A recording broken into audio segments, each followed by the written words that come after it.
Hello students, question number 19 from JMAN 2023, 12th April, shift 1. The question is two dice A and B are rolled. Let the numbers obtained on A and B be alpha and beta respectively. If the variance of alpha minus beta is P upon Q, where P and Q are co-prime, then the sum of the positive divisors of Q क्या होगा ये बताना है मुझे. तो start करें अगर, तो सबसे पहले मैं यहाँ पर एक टेबल बना लूँगा कि अल्फ़ा माइनस बीटा बेसिकली हमारा रैंडम वेरिएबल है.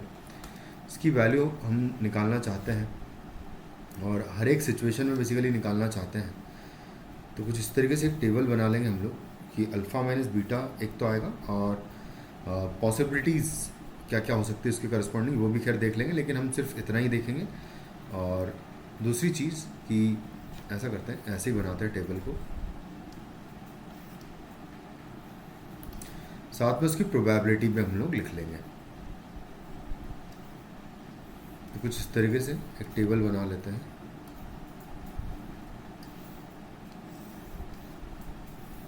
Possible values of alpha minus beta हम लोग यहाँ पर लिखेंगे, रैंडम वेरिएबल हमारा वो होगा. और यहाँ पर प्रोबेबिलिटी ऑफ एक्स लिख लेता हूँ मैं कुछ इस तरीके से. तो सबसे पहला कि अगर मैक्सिमम डिफरेंस जो है वो क्या हो सकता है, कब, जब 6 हो जाएगी और यहाँ 1 हो जाए, यानी कि मैक्सिमम डिफरेंस 5 हो सकता है. पहला रैंडम वेरिएबल 5 हो सकता है. वो कब होगा, जब यहाँ पर 6 हो जाए और यहाँ पर 1 हो जाएगा. तो सिर्फ एक ही केस आएगा, यानी कि 1/36 प्रोबेबिलिटी हो जाएगी इसकी. उसके बाद फिर सेकंड केस की 4 डिफरेंस हो सकता है उससे कम. तो 4 डिफरेंस कब होगा, 4 डिफरेंस तब होगा जब यहाँ पर 6 और 2 हो जाए, या फिर यहाँ पर 5 और यहाँ पर 1 हो जाए, क्योंकि ये 2 केसेस आएंगे सिर्फ. तो यहाँ पर आ जाएगा 2/36 प्रोबेबिलिटी हो जाएगी.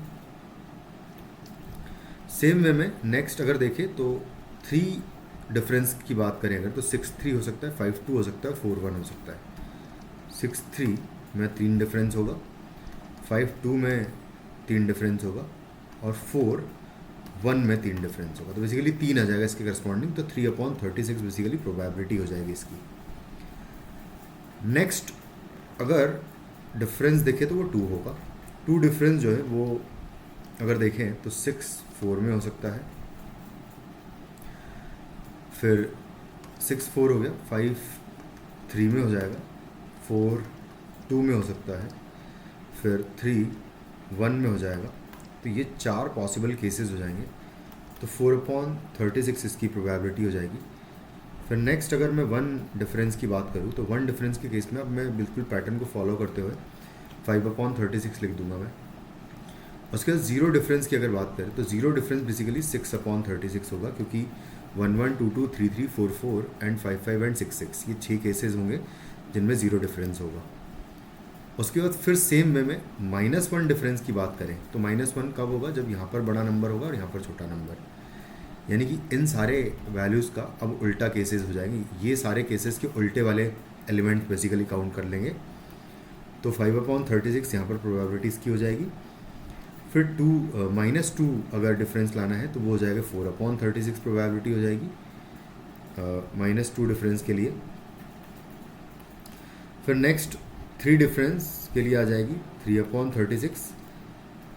फिर आएगा है ना -3 सॉरी, और -1 डिफरेंस के लिए, सॉरी -3 हो गया, -4 डिफरेंस के लिए देखेंगे और -5 डिफरेंस के लिए.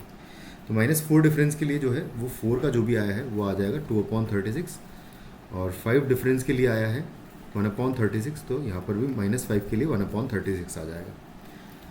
अगर यहाँ पर सारे जो बेसिकली म्यू की बात करूँ, अगर मैं समेशन एक्स की बात करें तो ये बेसिकली इक्वल टू 0 है. तो और डाटा साथ में सिमेट्रिक है बिल्कुल, तो म्यू का वैल्यू 0 हो जाएगा. तो डायरेक्टली सिग्मा स्क्वायर का वैल्यू अगर निकालेंगे तो sigma square will be equal to summation x² px आएगा. ये हो जाएगा हमारा वैल्यू सिग्मा स्क्वायर का. तो यहाँ से x² का वैल्यू निकालेंगे तो 5². अच्छा, उसमें भी हम ऐसा कर लेते हैं कि इसको डबल कर लेते हैं. 0 वाला अगर हटा दें तो ये सारा सिमेट्रिक है, इधर भी 5 है, इधर भी 5 एलिमेंट्स हैं और इन सब का वैल्यू भी सेम है. और जब इनका स्क्वायर्स करेंगे तो ये सेम आएगा. तो इस वजह से 25/36 पहला केस आएगा जब 5 का स्क्वायर करेंगे, और डिवाइडेड बाय करेंगे इंटू करेंगे 1/36। फिर नेक्स्ट 4 का स्क्वायर होगा 16 इंटू 2 कर दूंगा मैं यहाँ पर, और डिवाइडेड बाय आएगा 36, यानी 16 इंटू 2 हो जाएगा 32 डिवाइडेड बाय 36 प्लस 3 का स्क्वायर इज 9, 9 इंटू 3 27 हो जाएगा। तो यहाँ पर आ जाएगा 27/36 प्लस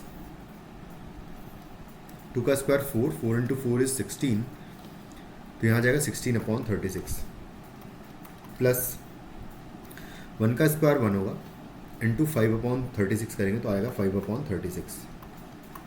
बस इन सबका एडिशन जो आएगा हमारा फाइनली वेरिएंस आ जाएगा, तो इनको ऐड कर लेते हैं। तो 25 एंड प्लस 5 करूँगा तो ये हो जाएगा 30 प्लस 32 इज़ 62 प्लस 27 करेंगे और 16 भी कर ही देते हैं। तो 7 और 2 9, 9 और 5 हो जाएगा 15, सॉरी 9 और 6 15 और एक कैरी होगा, 6 और 2 8 और एक 9 और एक 10 हो जाएगा। तो 105 बेसिकली इनका समेशन आ जाएगा ऊपर से, और 105 के साथ में मल्टीप्लाइड बाय 2 भी है, तो ठीक है। तो 2 मल्टीप्लाई वैसे करने की ज़रूरत नहीं, डायरेक्टली मैं अगर आंसर लिखूँगा इसको नेक्स्ट पेज पे कर लेते हैं। तो sigma square is equal to होगा 2 इंटू 105/36 आ जाएगा।